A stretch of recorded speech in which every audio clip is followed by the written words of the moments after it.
Welcome to Radical Grace for Real People, a podcast of Community Lutheran Church.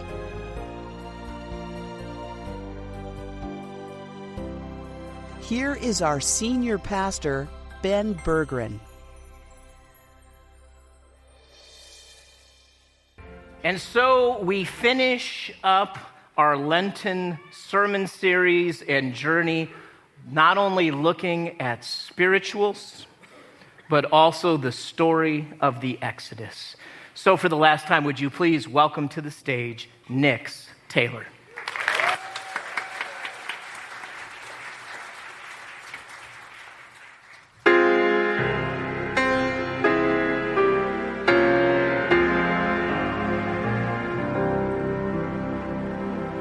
Soon I will be done.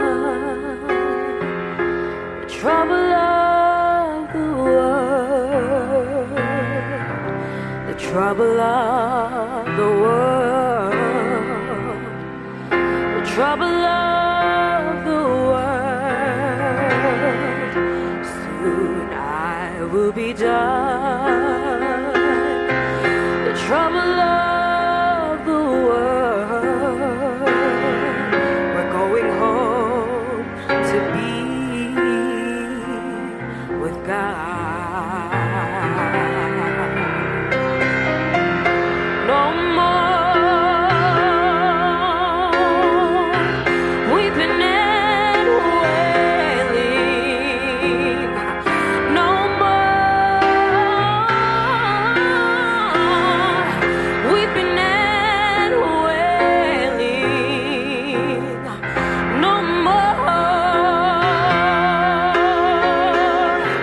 weeping and wailing. We're going home to be with God. I want to see my mother. I want to see my mother, 'cause soon I will be done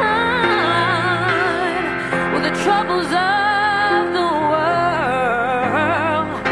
We're going home to be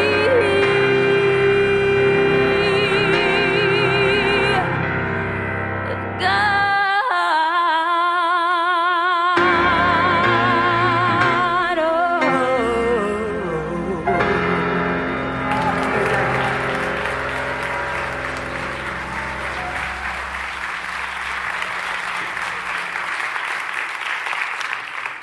Soon I will be done with the trouble of this world.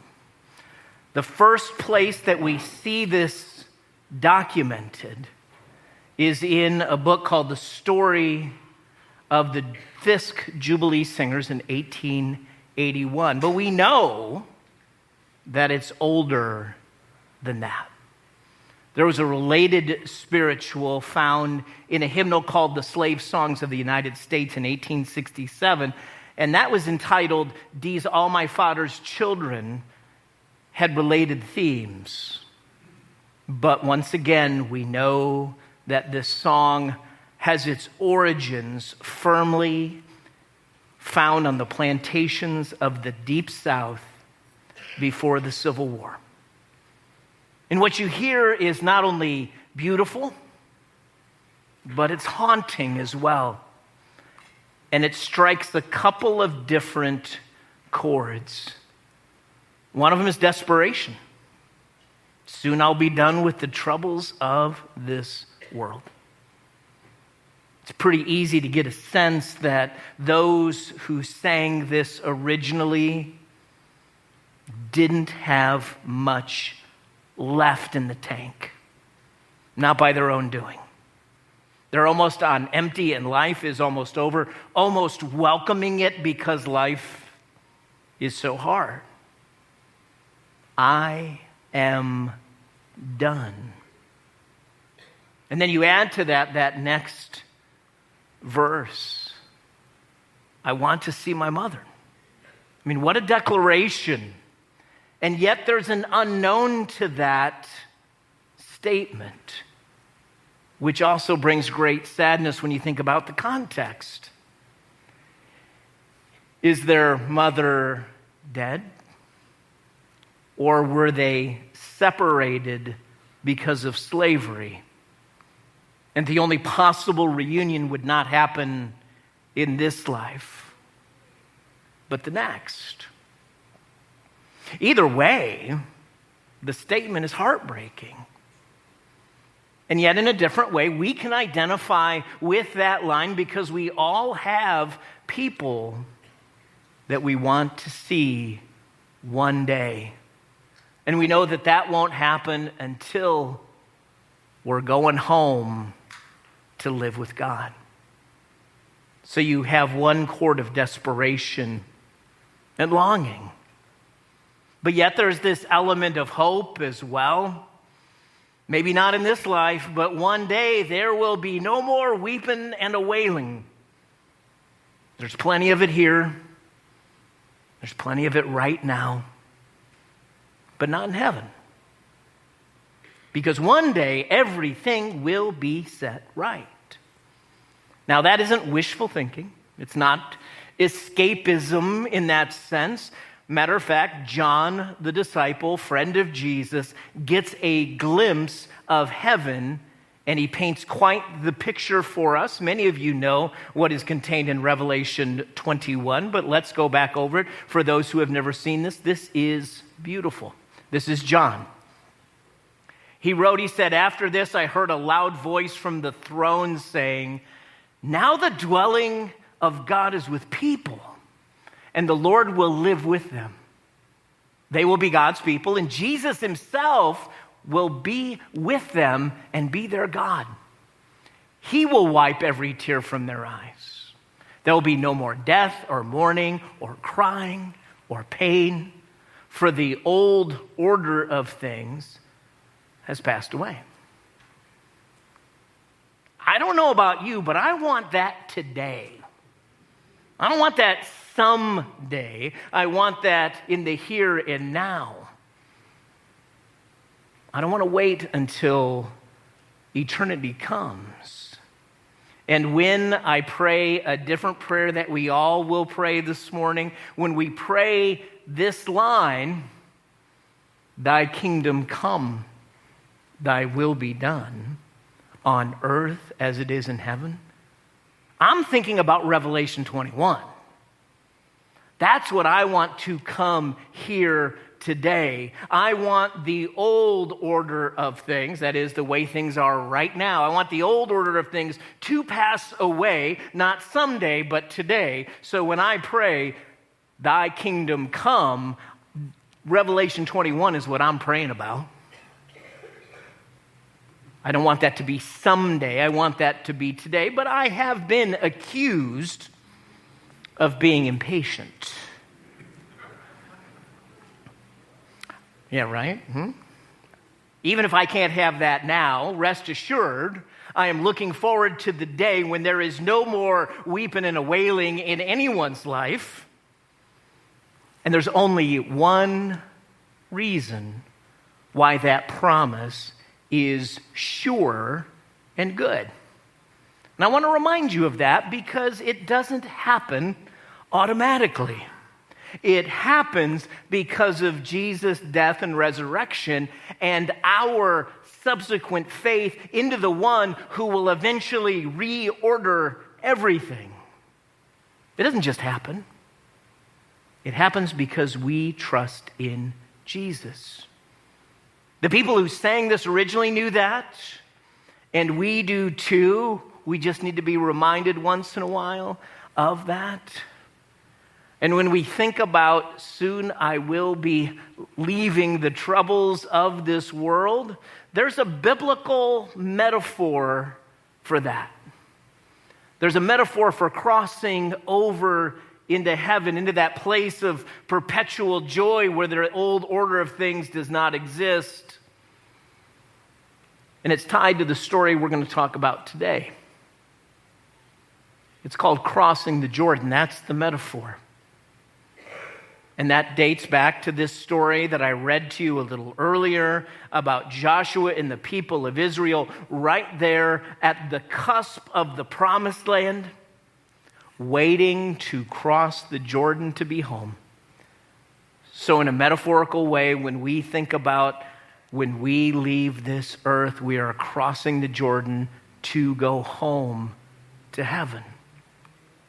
But this story just didn't kind of pop up out of nowhere. We go back 40 years. Moses is called back to Egypt by God to help be the leader of the people, that God will orchestrate their freedom through plagues, then through the Red Sea, and then through the wanderings. Eventually they get to this moment.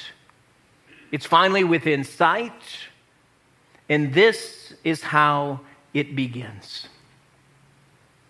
After the death of Moses, the servant of the Lord said to Joshua, son of Nun, who is Moses' aide, he said, Moses, my servant, is dead. Now then, you and all these people get ready to cross the Jordan River into the land I'm about to give them, and in case we were wondering who, to the Israelites. It's been a long road. It could have been shorter. I talked about that last week. But here we are on the cusp of completion.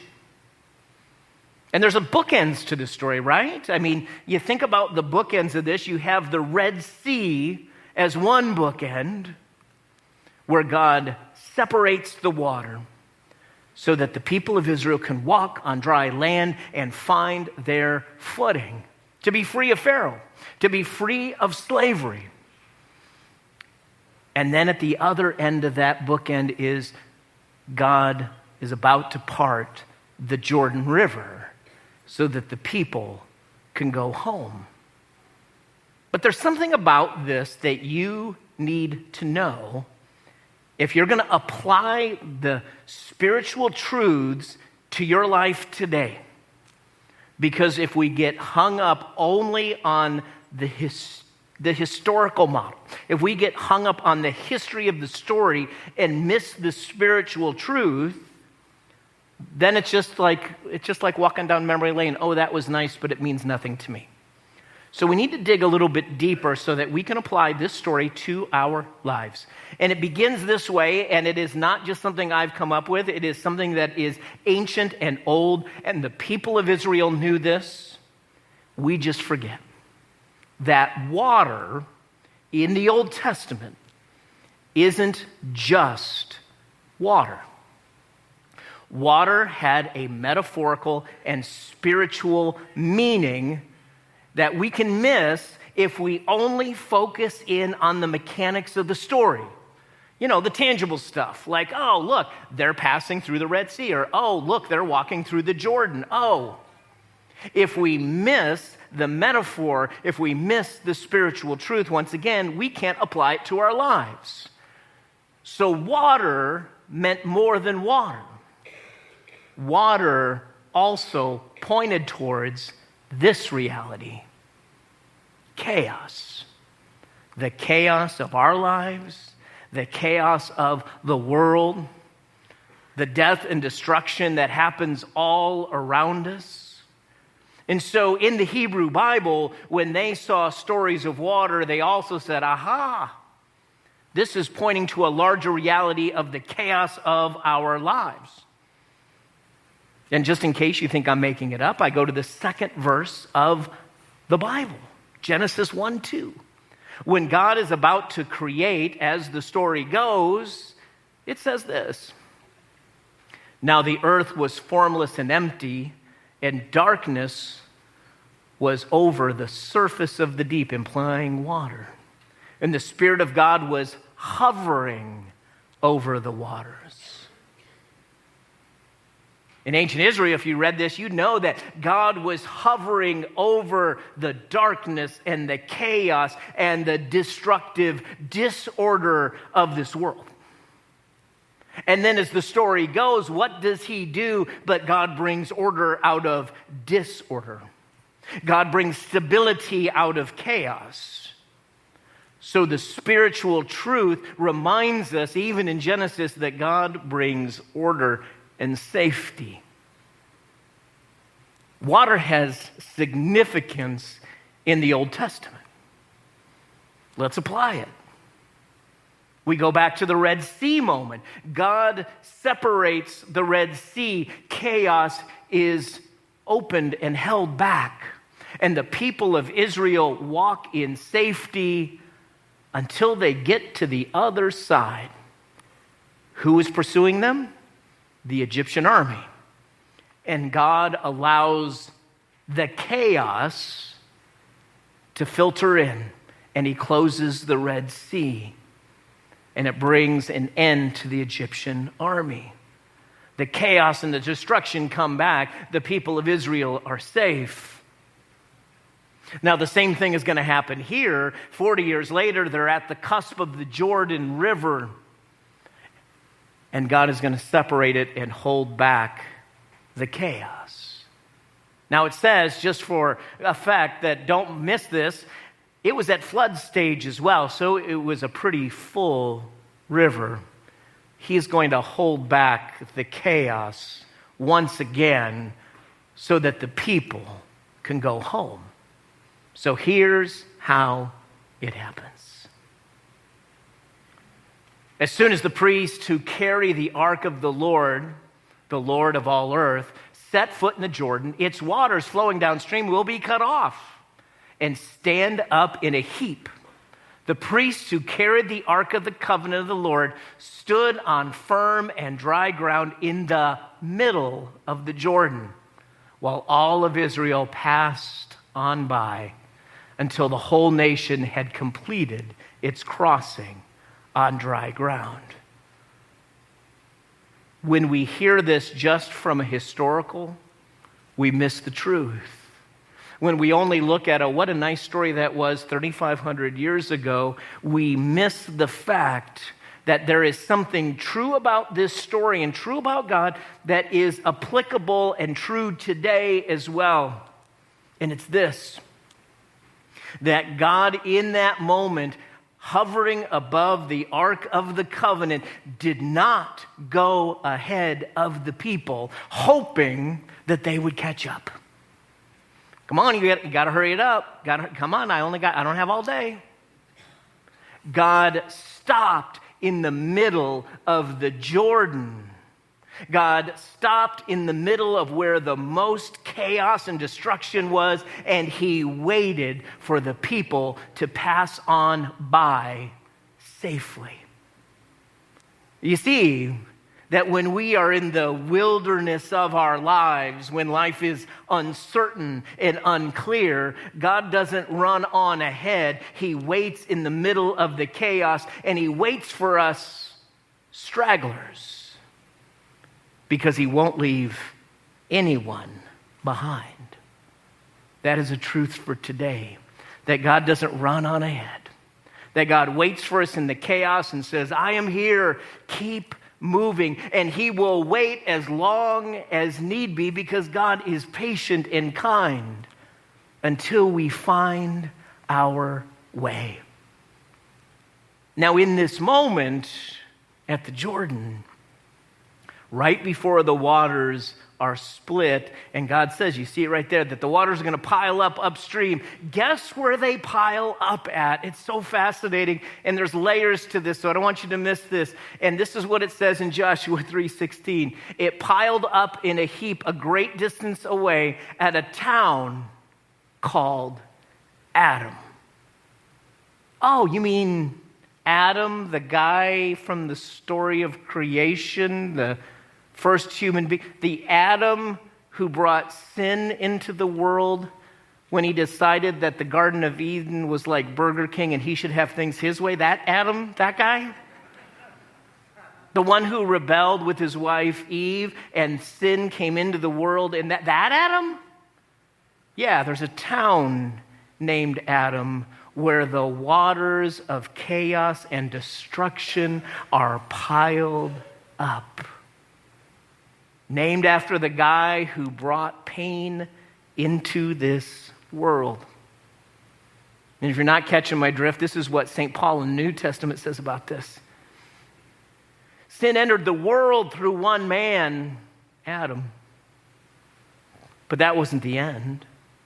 Paul saw the bigger story on the other side of the resurrection, and he said, but don't lose sight, even if one man brought sin into the world. He goes on to write, so if the many died by the trespass of one man, that is Adam, how much more did God's grace and the gift that came by that grace through one man who is Jesus Christ? The one who takes care of the chaos and destruction even when it's self-inflicted. It all comes back to Jesus. And you're not going to believe this, but Joshua and Jesus have a connection. They're 1,500 years apart, but they share a connection. They share a name, and they share a mission. Most people don't know this. If you've been to Bible study, you've probably heard me mention it, is that the New Testament was not written in Hebrew, but was written in the common language of the Roman Empire. It was written in Greek. And for whatever reason, when they were writing the Gospels, they didn't write Jesus' Hebrew name, his actual name, into Greek. They Hellenized it. Hence why we have the name Jesus. But had they written the New Testament in Hebrew, it would have been written out as Joshua. They share a name. And that name means God saves. So one Joshua 3,500 years ago, following the lead of God, led the people across the Jordan to the promised land. And then 1,500 years later, this other Joshua that we know as Jesus opened the way for us to cross the spiritual Jordan one day so that we could cross from this life to the next without blinking an eye. This second Joshua is Jesus, the Son of God. That he doesn't part the waters of chaos and destruction. He doesn't part the waters of sin and death. He goes under the waves on our behalf to rescue us and pull us out. Jesus lets the waters of death and sin wash over him. And he takes all of that on so that we could find safe passage home one day. So both Joshua's, their name is their mission to help save others. So that one day we can even say in confidence, soon I will be done with the troubles of this world. I'm going home to live with God. And we can say it with an exclamation point and not a question mark. And when Jesus on the cross took on the waters of sin and death, he changed them. They're no longer a threat to us. They're no longer going to consume us or drown us or overwhelm us. He transformed that dangerous stream into water that heals. The waters of baptism. The water that Jesus offers now cleanses us, brings reassurance, and tells us that we are the children of God. So if you haven't been baptized yet, you need to call me this week. We'll take care of that. Because it is those waters that will carry us gently, not roughly, so that one day we can meet our mothers on the other side of the Jordan, which means that one day, as easy as a bird, we can fly away. Amen.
Thank you for listening to Radical Grace for Real People with Ben Berggren.